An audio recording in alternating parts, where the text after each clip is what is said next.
Utah is home to the infamous Wasatch Fault. The Wasatch Fault is about 220 miles long, spanning from Fayette in central Utah to Malott City in southern Idaho. The Wasatch Fault is composed of multiple segments of fault line, each reacting to a movement separately. The Salt Lake Valley is situated in the centralmost segment. The segment has had 22 surface faulting earthquakes in the last 6,000 years. Each earthquake occurred 300 years apart.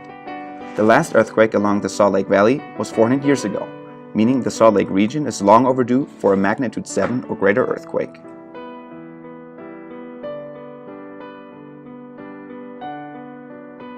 Earthquakes are not the only natural disaster that has taken its toll on Utah.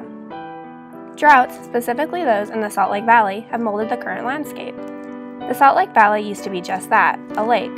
Because of flooding followed by drought, only small lakes such as the Great Salt Lake, Utah Lake, and Rush Lake remain. Infrastructure has been implemented on land that was once occupied by the Great Salt Lake.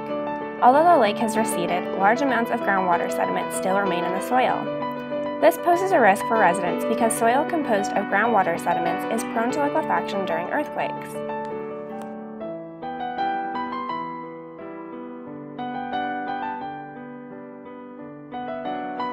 Utah is currently at risk for severe earthquake. A severe earthquake, meaning a magnitude of 7.0 or higher, would halt the economy, destroy buildings and homes, and claim lives. Because nearly 80% of Utah's population lives within 15 miles of the Wasatch Fault, it is critical that they are aware of that current threat and become familiar with emergency preparedness protocols. The Great Utah Shakeout is a scenario that businesses, residents, and emergency response officials participate in to increase emergency preparedness for a large quake.